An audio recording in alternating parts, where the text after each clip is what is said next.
Welcome to my weekly spiel. Welcome to my weekly spiel. Yada yada blah blah blah. Yada yada blah blah blah. It's time for Margaret's weekly spiel. Greetings and salutations. This is Margaret Franklin of Margaret Franklin Creations with today's episode of Weekly Spiel.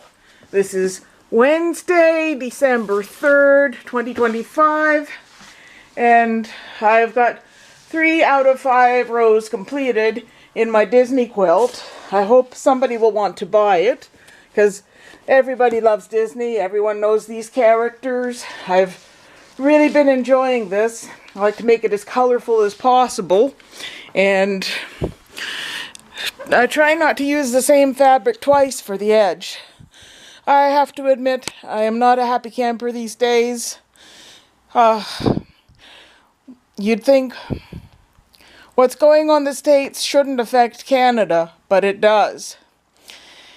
It's difficult enough doing business overseas without Trump's tariffs coming into play. What is the good of it? What is the use of it? What does he do with this money? Surely he doesn't need any more. He was already a multimillionaire before he became president. What is he doing with our money, and why is he milking us for every cent we can get? It was bad enough that it already cost me $125 to use FedEx to mail my customer her package, but then she got slammed with a $450 tariff bill when she got my package, and at least I don't have to fork out for it, but I hate how that had to happen to her. And she says, next time, lie about the value of the package. Say it's only worth $20, and hopefully they won't slam her with a huge tariff like that. I am not exactly what you'd call an influencer. I'm not exactly viral. I'm not one of those 20-something influencers who demonstrate dance steps, or I don't even wear makeup. And I'm lucky if I have about 20 or 30 viewers in 1 month.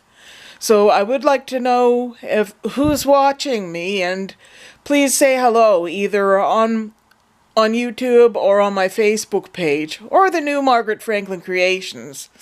Remember, it's the new Margaret Franklin Creations. The old one was with my old account that got hacked, so I have no access to it. So remember, that's the new Margaret Franklin Creations. I'm going to be making a second quilt for my customer with 25 more of the carousel animals in her collection. And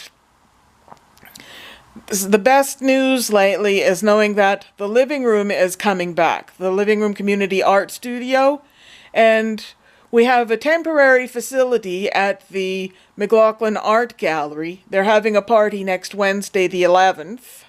No, next Thursday the 11th. The 10th, Wednesday is the 10th, and they're going to be demonstrating or testing the fire alarms in my building, and I can't get away. It starts at 8. I can't go to Jeanette's place because she has a dentist appointment.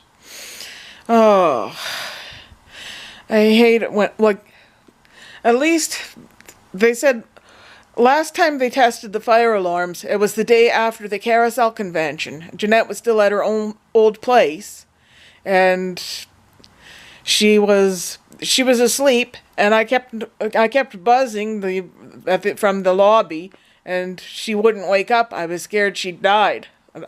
I had to stay at her place that day, and I napped while they tested the alarms at my place.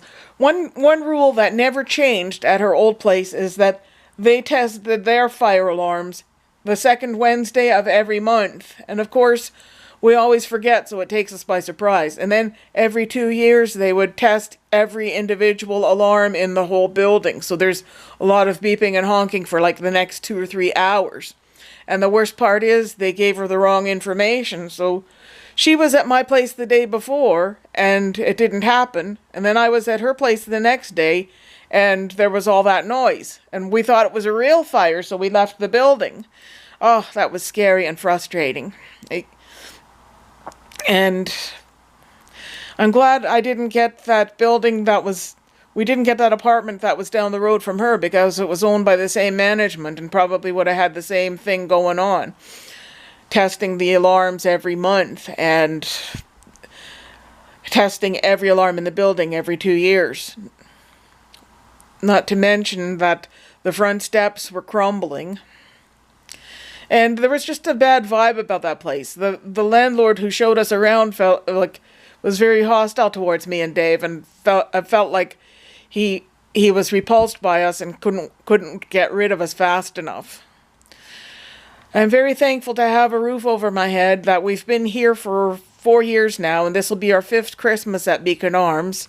Next week at this time I should be setting up the tree, and we'll have our little party on the Friday, or no, the 11th, before we go off to the living room. For the first, I think for the 11th, and then Fridays in January and February, and then the new location finally opens on Mary Street between Bond and Centre. Anyway, I am very pissed off about Trump's tariffs, and how is a starving artist supposed to thrive when their customers are screwed out of large amounts of money like this, and when we're screwed out of large amounts of money from having to, because Canada Post doesn't mail parcels to the States anymore. I know the week before that they said I had to download some complicated app. I just don't get it. I want to stay in business. I don't want the runaround.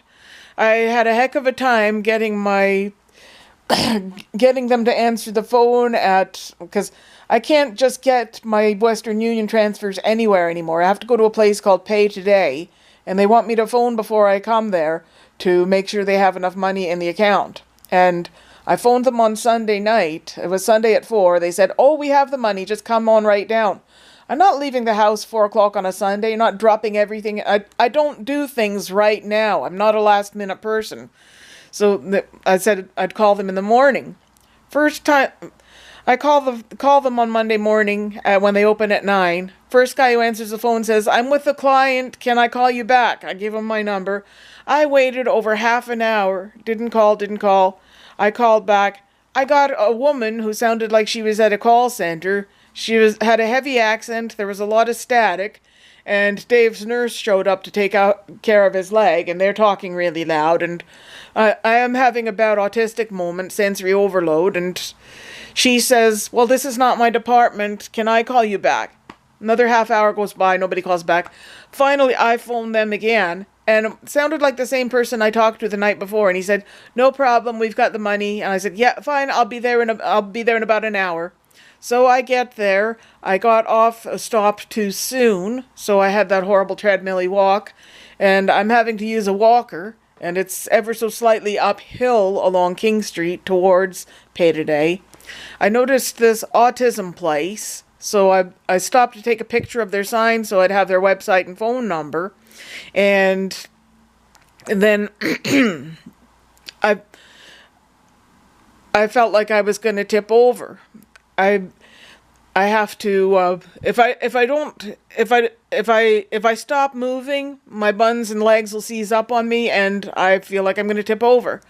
I hate this situation with my legs. I am dying for physiotherapy. I understand if I'm not meant to go anywhere for a while because of my financial situation. Oh, I hope none of this matters because the rapture's happening soon. Anyway, any day now. I want to thank Laura Smith for all the wonderful gifts she sent me. I've been picking out on those Necco wafers. I really like my advent calendar and all the cool stuff that I have. My customers are the best. Love you all. Oh, what else is new? Oh well, I'm sure if I forget, I'll tell you later. Bye-bye. Be back soon. Thanks for watching Weekly Schpiel.